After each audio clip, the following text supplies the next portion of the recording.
ನಮಸ್ತೆ ಸ್ನೇಹಿತರೆ, ಇದು ಎರಡನೇ ಬೆಡ್ ಮಾಡಿರೋದು.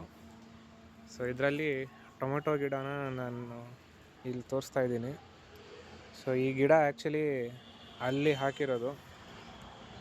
ಸೊ ಅಲ್ಲಿಂದ ಆ ಕಡೆ ಒಂದಷ್ಟು ಹರಡ್ಕೊಂಡಿದೆ. ಅಲ್ಲಿ ನೀವು ಟೊಮೆಟೊ ಕೂಡ ನೋಡ್ಬೋದು, ಎಷ್ಟೊಂದು ಟೊಮೆಟೊ ಬಿಡ್ತಿದೆ. ಸೊ ಅಲ್ಲಿಂದ ಈ ಕಡೆ ಇದು ಚೇಪೆಕಾಯಿ ಮರ ಮೇಲೆ ಬಂದು ಸಪೋರ್ಟ್ ತೊಗೊಂಡು ಇಲ್ಲಿ ಬಂದಿದೆ. ಸೊ ಇದು ಫಸ್ಟ್ ಟೈಮ್ ನಾನು ಅಂದರೆ ಇಷ್ಟೊಂದು ಟೊಮೆಟೊ ಹಣ್ಣಾಗ್ತಿರೋದು ನೋಡ್ತಾ ಇರೋದು. ಅಂದರೆ ನಾವು ಫಸ್ಟ್ ಬೆಡ್ಡಲ್ಲಿ ಅಷ್ಟು ಟೊಮೆಟೊ ಸಿಕ್ಕಿಲ್ಲ.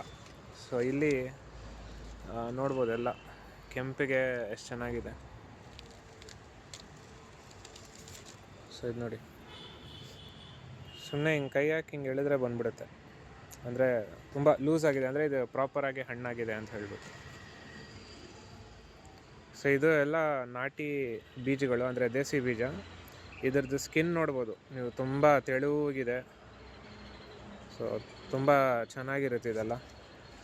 ಸೊ ಇದು ಫಸ್ಟ್ ಟೈಮ್ ನಾನು ಈ ರೀತಿ ಇಷ್ಟೊಂದು ಒಟ್ಟಿಗೆ ನಾನು ಹಾರ್ವೆಸ್ಟ್ ಮಾಡ್ತಿರೋದು. ಸೊ ಅದಕ್ಕೋಸ್ಕರ ಇದು ನಿಮ್ಮ ಜೊತೆ ಹಂಚ್ಕೊಳ್ಳೋಣ ಅಂತ ವಿಡಿಯೋ ಮಾಡ್ತಾಯಿದ್ದೀನಿ. ಸೊ ಯೂಶ್ವಲಿ ನನಗೆ ಬರೀ ಇದು ಗ್ರೀನ್ ಕಲರ್ ಕಾಯಿ ಇರುತ್ತಲ್ಲ, ಅದು ಮಾತ್ರ ಕಾಣಿಸುತ್ತೆ ಅಂದರೆ ಈ ಕಡೆ ಟೊಮೊಟೊ ಗಿಡದಲ್ಲಿ. ಇನ್ನೇನು ಒಂದು ವಾರದಲ್ಲಿ ಹಾರ್ವೆಸ್ಟ್ ಮಾಡೋಣ ಅಂದರೆ ಅದು ಸಿಗಲ್ಲ. ಸೊ ಮೋಸ್ಟ್ಲಿ ಇಲಿ ತಿನ್ನುತ್ತೋ ಅಥವಾ ಏನಾಗುತ್ತೆ ಅಂತಲೇ ಗೊತ್ತಿಲ್ಲ. ಬಟ್ ಈ ಸತಿ ನನಗೆ ಒಂದಷ್ಟು ಟೊಮೆಟೊ ಸಿಕ್ಕಿದೆ. ಸೊ ಮೋಸ್ಟ್ಲಿ ನೆಕ್ಸ್ಟು ಇನ್ನೇನು ಬೇಸಿಗೆಗಾಲ ಬರುತ್ತೆ, ಅಷ್ಟರಲ್ಲಿ ಸಾಕಷ್ಟು ಟೊಮೆಟೊ ಸಿಗ್ಬೋದು. ಇಲ್ಲೆಲ್ಲ ನೋಡ್ಬೋದು, ಈಗ ನೆಕ್ಸ್ಟು ಇದು ಆರೆಂಜ್ ಆಗ್ತಿದೆ ಆ್ಯಂಡ್ ಇಲ್ಲೆಲ್ಲ ಜಾಸ್ತಿ ಕಾಯಿ ಬಿಡ್ತಾ ಇದೆ. ಆ್ಯಂಡ್ ಇಲ್ಲಿ ನಾನು ಈ ಬೆಡ್ಗೆ ಐ ಥಿಂಕ್ ಬೆಡ್ ರೆಡಿ ಮಾಡುವಾಗ ಒಂದು ಸ್ವಲ್ಪ ನೀರು ಹಾಕಿದ್ದೆ ನಾನು ಅಷ್ಟೇ. ಅದಾದಮೇಲೆ ಕಳೆಗಳು ಇಲ್ಲಿ ಫುಲ್ಲು ಬಂದುಬಿಡ್ತು. ಆಮೇಲೆ ಈ ಕುಂಬಳಕಾಯಿ ಗಿಡನೂ ಫುಲ್ ಹಬ್ಕೊಂಡ್ಬಿಡ್ತಲ್ಲ. ಸೊ ಹಾಗಾಗಿ ನಾನು ನೀರು ಹಾಕೋದೇ ಬಿಟ್ಬಿಟ್ಟಿದ್ದೆ.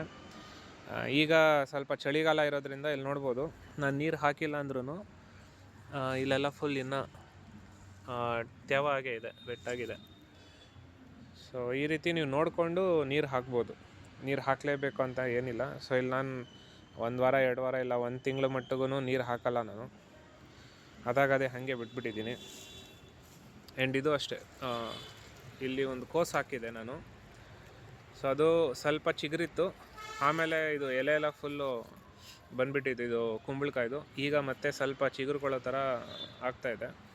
ಸೊ ಕಾದು ನೋಡ್ಬೇಕು ಇನ್ನೂ ಏನಾಗುತ್ತೆ ಅಂತ ಹೇಳಿಬಿಟ್ಟು. ಸೊ ಈ ಕಡೆ ಎಲ್ಲ ಒಂದಷ್ಟು ಪಾಲಕ್ಕು ಅದೆಲ್ಲ ನಿಮಗೆ ಕಾಣಿಸ್ತಾ